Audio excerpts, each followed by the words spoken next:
नमस्कार, अपना बिहार देख रहे हैं आप और मैं हूं आप सबके साथ सोनाली सिंह। शुरुआत एक बड़ी खबर के साथ करते हैं। शेखपुरा से बड़ी खबर, सड़क हादसे में 3 लोगों की मौत हो गई है। करांडे के भिखनी गांव में ये हादसा हुआ। तियाय गांव के रहने वाले थे सभी मृतक। तो शेखपुरा से एक बड़ी खबर, जहां पर सड़क हादसे में 3 लोगों की मौत हो गई। तियाय गांव के रहने वाले थे सभी मृतक। करांडे के भिखनी गांव में ये पूरा हादसा हुआ। सड़क हादसे में 3 लोगों की मौत बताई जा रही है। करांडे के भिखनी गांव में ये पूरा हादसा हुआ और तियाय गांव के रहने वाले थे सभी मृतक। और हमारे साथ अजीत जुड़ गए हैं फोन लाइन पर, हमारे सहयोगी। अजीत, सड़क हादसे की वजह क्या है? क्या तेज रफ्तार की वजह से ये पूरा हादसा हुआ? जी बिल्कुल, बाइक पर 3 सवार युवक शादी समारोह में शामिल होने जा रहे थे, लेकिन तेज रफ्तार से जो ट्रक आ रही थी उसने ठोकर मार दी और घटनास्थल पर ही दोनों की मौत हुई और एक सदर अस्पताल में मौत हुआ इलाज के दौरान। इस तरह तेज रफ्तार में जो ट्रक चालक चला रहे थे उसी कारण ये घटना हुई है। जी, तो ट्रक चालक फरार है या फिर उसकी गिरफ्तारी अभी तक हो पाई है? जी नहीं, ट्रक चालक ट्रक लेकर फरार हो गए हैं। पुलिस तलाश कर रही है, लेकिन पुलिस अभी घटनास्थल यहाँ पे। अजीत, क्या मृतक एक ही परिवार के थे? जी बिल्कुल, एक ही गांव के और एक ही परिवार के थे, जो एक शादी समारोह में जमुई जिला के सिकंदरा जा रहे थे। जी अजीत, आपका बहुत बहुत धन्यवाद इन तमाम जानकारियों के लिए। तो शेखपुरा में बड़ा सड़क हादसा हुआ जिसमें 3 लोगों की मौत हो गई। वहीं दानापुर से भी एक बड़ी खबर सामने आ रही है। नौबतपुर में सड़क हादसे में 2 लोगों की मौत हो गई। बोलेरो और बाइक की टक्कर में हुई मौत। एक और युवक की हालत गंभीर बताई जा रही है। तो नौबतपुर में सड़क हादसे में 2 लोगों की मौत हो गई। दानापुर से एक बड़ी खबर सामने आ रही है। बोलेरो और बाइक की टक्कर में मौत बताई जा रही है और एक और युवक की हालत गंभीर है। फिलहाल गंभीर हालत में जो युवक है उसका अस्पताल में इलाज जारी है। तो नौबतपुर में सड़क हादसे में 2 लोगों की मौत हो गई। बोलेरो और बाइक की टक्कर में से ये हादसा हुआ और एक युवक की जिसमें हालत गंभीर बताई जा रही है और वो अस्पताल में उस युवक का इलाज जारी है।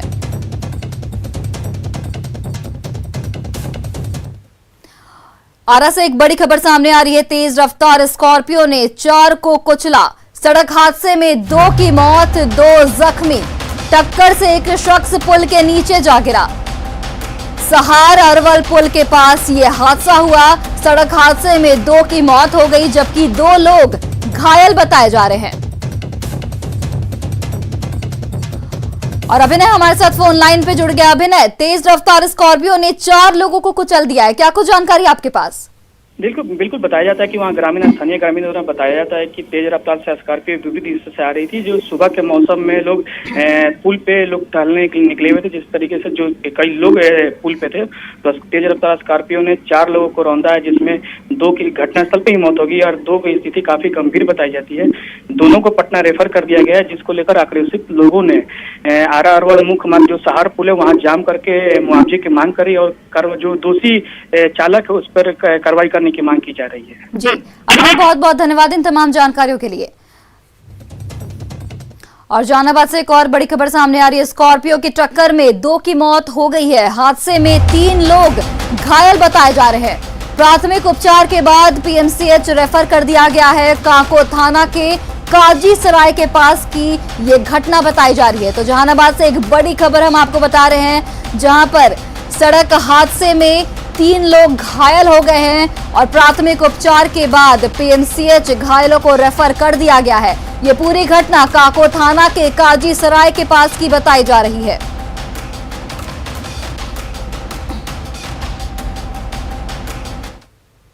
कोरोना की रफ्तार को रोकने के लिए राज्य में लॉकडाउन लगाया गया है, लेकिन पटना से सटे बाढ़ में इसका कोई असर नहीं दिख रहा। भुवनेश्वरी चौक के पास NH-31 पर भीषण जाम लगा है। सारी दुकानें खुली हैं। इस जाम और भीड़ को देखकर कहा जा सकता है कि यहां लॉकडाउन पूरी तरह से फेल है।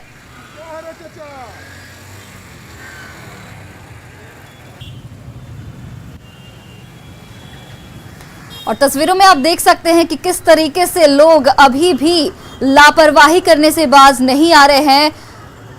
कोरोना संक्रमण की रफ्तार जिस तरीके से तेजी पकड़ती जा रही है और लोगों की ये लापरवाही जरूर भारी पड़ सकती है। बिहार में अब शादी समारोह में 50 के बदले 20 लोगों को ही शामिल होने की अनुमति है। इसके बाद भी लोग मानने को तैयार नहीं है। पटना में एक शादी समारोह में जा रहे कुछ लोग सड़कों पर ढोल नगाड़े के साथ डांस करते दिखे, जबकि बैंड बाजा और डीजे पर बैन है। सवाल करने पर नियम जानने की बात करते हैं और फॉलो करने की बात भी करते हैं, लेकिन नियम तोड़ भी रहे हैं। जब इनसे संवाददाता शैलेंद्र ने सवाल किया तो उनकी क्या दलील थी, आप खुद सुन लीजिए।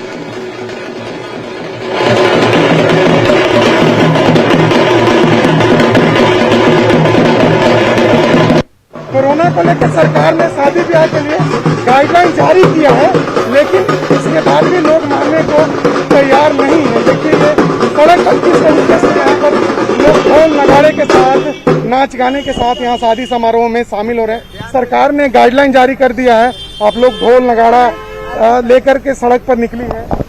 नहीं भैया, हम एक लड़का था, पहले से तो दिन धरा हुआ था, एक लड़का था।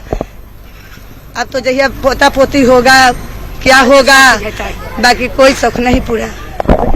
लेकिन जो कोरोना जिस तरीके से फैला है, तो लगता नहीं है कि जो सरकार के नियम है उसे मानना। कोरोना के हम लोग पालन करेंगे, इससे खाली थोड़ा सा अलगे से खाली शोभा के लिए रुका ना, खुशी के माहौल था।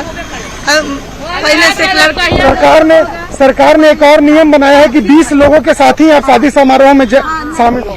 हाँ, हम लोग उतने हो, हम लोग बहुत कम कर दिए। अपने हम लोग के समझदारी है, हम लोग अपने से समझ रहे हैं कि कोई लॉकडाउन का पालन करना। हम लोग के कोई परिवार नहीं आया, खाली परिवार में कोई नहीं आया। बिल्कुल, देखिए लोग खुशियाँ बांट रहे हैं, लोग शादी समारोह में शामिल हो रहे हैं। आप लोग भी यहाँ शामिल होने आई हैं। लगता है कि सरकार ने जो गाइडलाइन बनाया है उसका फॉलो सबको करना है। हम लोग पालन कर रहे हैं उसका। तो देखिए लोग मानते हैं कि सरकार के गाइडलाइन को फॉलो करना चाहिए, और खास तौर पर जो परिस्थिति इस वक्त पूरे देश में गुजर रही है, जिस तरीके से कोरोना फैल रहा है, वैसे परिस्थिति में भी हम इस तरीके से सड़कों पर नाच गाना, ढोल नगाड़े लेकर के शादी ब्याह समारोह में शामिल होंगे तो जाहिर सी बात है कोरोना संक्रमण और तेजी से बढ़ सकता है। कैमरा पर्सन दीपक के साथ शैलेंद्र, न्यूज़ 18 पटना। लॉकडाउन की वजह से माता मुंडेश्वरी मंदिर बंद है, वहीं यहाँ के दुकानदारों का काम भी बंद है, जिससे दुकानदारों के सामने रोजी रोटी का संकट पैदा हो गया है। पहले यहाँ मंदिर खुले होने की वजह से श्रद्धालु काफी संख्या में आते थे, जिससे सामानों की बिक्री भी होती थी और इनका घर परिवार भी चलता था। लेकिन अब हालात ये हैं कि पहले से रखा सामान भी खराब हो रहा है। परेशान दुकानदारों ने प्रशासन से मदद की गुहार लगाई है। हम मुंडेश्वरी मंदिर के पास हैं, जहां जो है एक समय था जब ये दुकान जो है सजा रहता था और हर दुकान पर ग्राहक रहते थे और माता मुंडेश्वरी के पूजा और दर्शन के लिए लोग जो आते थे यहाँ सामान खरीदते थे। लेकिन लॉकडाउन के कारण ये दुकान जो है वीरान पड़ा हुआ है, सब दुकान बंद है। बस लोग अपना अपना दुकान के पास अपने सामान के सुरक्षा के लिए यहीं बैठे हुए हैं। और मैं बता दूं कि यहाँ 200 के करीब दुकान हैं और सभी दुकानदार जो हैं इसी मंदिर पर आश्रित हैं। जो पूजा पाठ के सामान बिक्री होता है, इन्हीं से इनका घर का रोजी रोटी चलता है। क्या परेशानी है हम दुकानदारों से जानते हैं। आपका नाम क्या है? सुभाष यादव सर। तो ये बताइए कि क्या परेशानी है लॉकडाउन में, कब से बंदी है? परेशानी 1.5 साल हो गया, अभी तो 10 दिन से फिलहाल में बंद है। अगली बार जो लॉकडाउन लगा था वो पूरे साल भगा था। अभी इस महीना भी 1 महीना हो ही गया, 1.5 महीना 1.25 महीना हो ही गया धीरे धीरे। तो हम लोग गरीब आदमी थे, हम लोग झोपड़पट्टी में अपना दुकान कर अपना परिवार का पालन पोषण किसी तरह कर रहे थे। मगर इस लॉकडाउन के दौराई में दुकान दौरी सब बंद है, कोई 1 रुपया का आमद नहीं है। हम लोग के पास कोई रोजी रोटी अभी नहीं है और न कोई खेती गृहस्थी है कि ताकि हम लोग कर सके। यहाँ पे सर हम सभी घर के पास 2, 4, 10 परिवार हैं, भूखे मर रहे हैं। हम लोग का यही विनती है कि सरकार हम लोग को कुछ मुआवजा दे ताकि हम लोग अपने परिवार को सुरक्षा रूपी खिला पिला सके। तो ये चाहते हैं जिला प्रशासन से कि मेरा जो नुकसान हुआ है उसका मुआवजा हमें मिले। अब देखना है कि जिला प्रशासन इन दुकानदारों के समस्या का कब निदान करता है। प्रमोद कुमार, न्यूज़ 18 कैमूर। अब तक बिहार के गांव में आरटी-पीसीआर के जांच के हकीकत की पड़ताल की गई।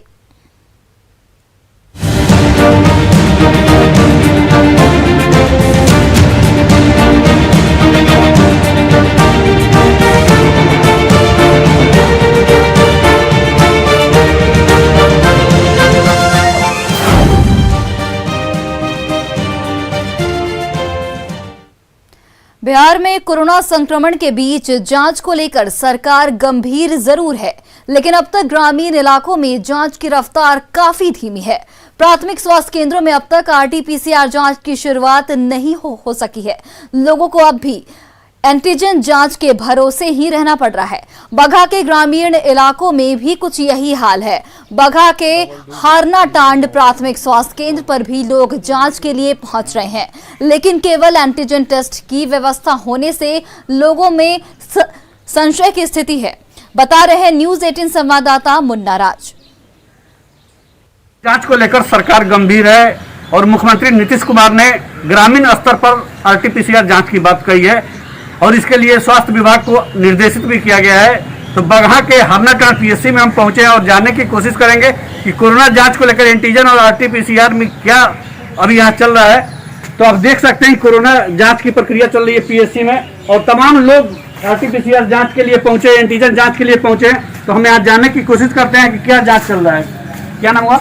मेरा नाम Sudhir Kumar, lab technician PSC Harnatand. क्या जांच हो रहा है अभी? यहाँ एंटीजन जांच हो रहा है सिर्फ अभी। आरटी-पीसीआर जांच का क्या? आरटी-पीसीआर के लेवल में बगहा 2 भेजते हैं।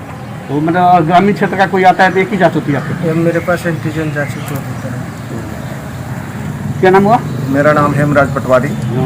आरटी-पीसीआर जांच की बात ऊपर से बात कही जा रही है, यहाँ सुनने में नहीं आ रहा है। हाँ, यहाँ पर तो केवल एंटीजन। आप दोनों जांच के बारे में मतलब समझते हैं कि आरटी-पीसीआर और एंटीजन में क्या मतलब होता है? आरटी-पीसीआर में एकदम करेक्ट कोविड-19 आता है और एंटीजन में थोड़ा सा इसमें कंफ्यूज रहता है आदमी कि है कि नहीं है। तो और यहाँ कुछ लोग और पहुँचे हैं, इनसे जाने कैसे देखते हैं आरटी-पीसीआर जाँच अभी तक शुरू नहीं हुआ? आरटी-पीसीआर तो यहाँ बहुत ज़रूरी है क्योंकि यहाँ पर लोगों को बगहा भेजने में असुविधा होती है। यहाँ पर आरटी-पीसीआर होना चाहिए, यही ग्रामीणों की मांग है। यहाँ पर केवल यहाँ पर एंटीजन होता है, इसीलिए तुरंत पता नहीं लगता है बढ़िया से कि किसको हुआ है किसको नहीं। ये तो आप देख सकते हैं कि बगहा के ग्रामीण क्षेत्रों की क्या हकीकत है। सरकार भले ही दावा कर रही है जाँच को लेकर, लेकिन अधिकांश इलाकों में अभी तक एंटीजन जाँच ही हो रहा है। ऐसे में कोरोना के एक्चुअल आंकड़े आना अभी बाकी हैं। मुन्ना राज, न्यूज 18 हारनाटांड। औरंगाबाद जिले में भी आरटी-पीसीआर जांच की स्थिति ये है कि यहां महीनों पहले मशीनें लाई गई, लेकिन अब तक इससे जांच की शुरुआत नहीं हो सकी है। आलम यह है कि मशीनों को अब तक इंस्टॉल नहीं किया जा सका है। ऐसे में यहां से सैंपल लेकर दूसरे जगहों पर भेजा जाता है, जिससे रिपोर्ट आने में 1 सप्ताह से अधिक का समय लग जाता है। हालांकि डीएम ने जल्द ही आरटी-पीसीआर जांच की शुरू होने का दावा किया है। देखते हैं संवाददाता संजय कुमार सिन्हा की ये रिपोर्ट। एक और सूबे के सीएम ने आरटी-पीसीआर जांच में तेजी लाने का निर्देश दे रखा है। वहीं औरंगाबाद में आरटी-पीसीआर जांच का आलम यह है कि यहाँ अभी तक मशीन को इंस्टॉल नहीं किया जा सका है, जबकि मशीन यहाँ आकर महीनों पहले ही रखी जा चुकी है। हालांकि इसके लिए आवश्यक सिविल कार्य जो है उसको जरूर पूरा करा लिया गया है, लेकिन चूंकि आरटी-पीसीआर मशीन के साथ एक और मशीन जिसे आरएनए एक्सट्रैक्टर मशीन कहते हैं वो उपलब्ध नहीं था, जिसकी वजह से इस मशीन को आज तक औरंगाबाद में चालू नहीं कराया जा सका। इस बाबत जब जिले के डीएम से बात की गई तो उन्होंने कहा कि चूंकि स्वास्थ्य महकमा ने इस मशीन को विदेश से मंगवाया है और वह दिल्ली पहुंच चुका है और अगले 1-2 दिनों में औरंगाबाद आ जाएगा, जिसके बाद आरटी-पीसीआर मशीन को उस मशीन के साथ कनेक्ट करके शुरू करा दिया जाएगा। आरटी-पीसीआर लैब पूरी तरह से काम करने लगेगा और यहाँ के लोगों को इस मशीन का फायदा मिलने लगेगा। संजय कुमार सिन्हा, न्यूज 18 औरंगाबाद। छपरा सदर अस्पताल में भी आरटीपीसीआर जांच की शुरुआत तो नहीं हुई है, लेकिन जल्द ही इसकी शुरुआत होने का दावा किया गया है। सिविल सर्जन का दावा है कि कुछ ही दिनों में यहां भी आरटीपीसीआर जांच होगी। इसके लिए भवन बनकर तैयार है, साथ ही कर्मियों को ट्रेंड भी कर दिया गया है। यहां विभाग की ओर से मशीनें भी आ गई हैं, लेकिन बाद में कुछ मशीनों को वापस मंगा लिया गया। हालांकि अब भी आधे से अधिक मशीनें यहां इंस्टॉल कर दी गई हैं। जैसा कि मुझे ज्ञात हुआ है, हमारे जो माननीय एमपी श्री जनार्दन सिंह सिग्रीवाल जी हैं, उन्होंने हमसे कल बात किया था और उन्होंने लगता है कि गुहार भी लगाई है, जैसा कि उन्होंने कहा, और उन्होंने आश्वासन दिया है अपने ज़िले के लिए कि यहाँ सारण में शीघ्र ही उस मशीन को उपलब्ध करा दिया जाएगा। इसमें एक पॉजिटिव पॉइंट ये है कि इसके लिए जो जगह चिन्हित हो चुकी थी और हमारा इसमें काम करने वाले एलटी की ट्रेनिंग भी हो चुकी थी आरटीपीसीआर की जगह से, लेकिन मेरे आने के पहले ही ये मशीन चली गई जब मैं ज्वाइन किया। अभी तो मुश्किल से 1.5 महीना मुझे ज्वाइन किए हुए हुआ ही है और उम्मीद करते हैं कि हो जाएगी जल्दी।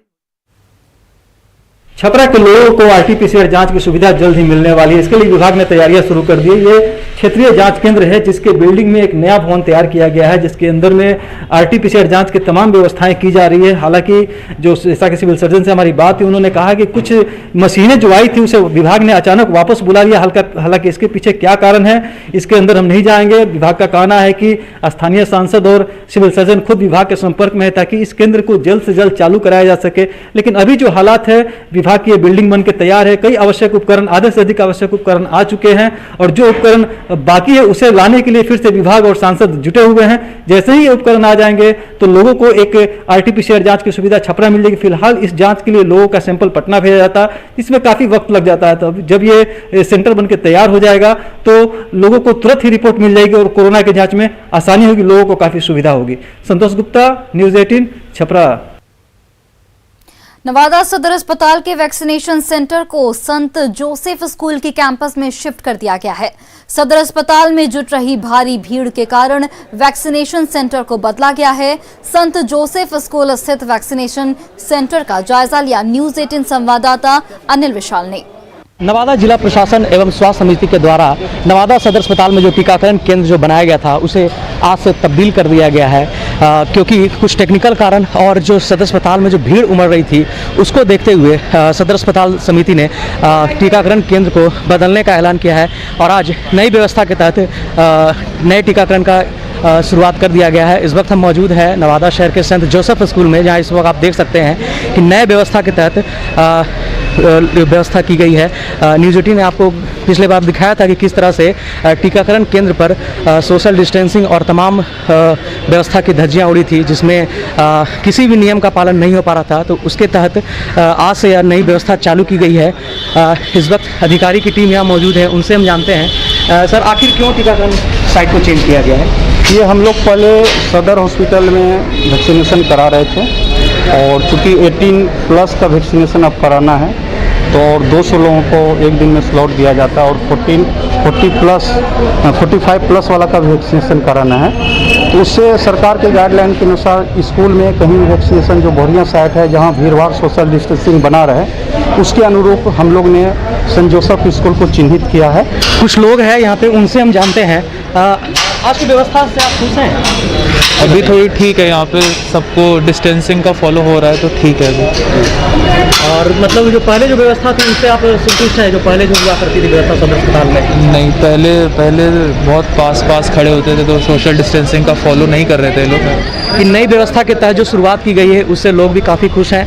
और जो सदर अस्पताल में जो भीड़ उमड़ रही थी और एक लोगों के मन में जो ख्याल रहता था कि वहाँ जाने के बाद इन्फेक्शन का खतरा बढ़ जाता था, तो उससे भी लोगों को छूट मिली है और यहाँ पे लोग पहले की भांति ही वैक्सीन लेने के लिए पहुँच रहे हैं। तो इस नई व्यवस्था से लोग भी खुश हैं। अनिल विशाल, न्यूज़ 18 नवादा। कटिहार के बिशनपुर में गंगा नदी में मछली पकड़ने के दौरान मछुआरों की जाल में मगरमच्छ फंस गया। मछुआरों ने मुश्किल से जाल से मगरमच्छ को बाहर निकाला और फिर गंगा नदी में छोड़ दिया।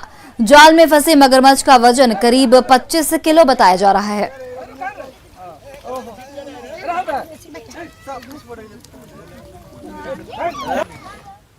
ये मगरमच्छ है, तो आप लोग अपना जान कैसे बचाए? हम लोग जान सर उस जैसे आया ना बगल में तो हम लोग उससे अपना थोड़ा परहेज हो गया, उससे हट गए, थोड़ा जाल छोड़ दिया उसके, फिर उसको लिपटाए जाल में। तो उसको बांधे कैसे? बांधे फिर उसको डंडा से मतलब बांस के लगी की वजह से उसको पकड़ के रस्सी लेके दाबे। नेटवर्क 18 ये सुनिश्चित करना चाहता है कि हर भारतीय को कोविड-19 टीका मिले।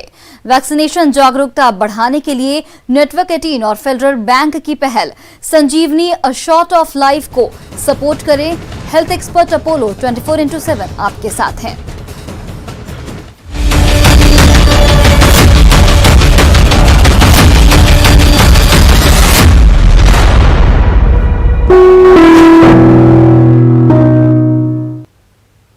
तो फिलहाल इस बुलेटिन में इतना ही। देश और प्रदेश की तमाम बड़ी खबरों के लिए आप देखते रहिए न्यूज़ 18 बिहार झारखंड।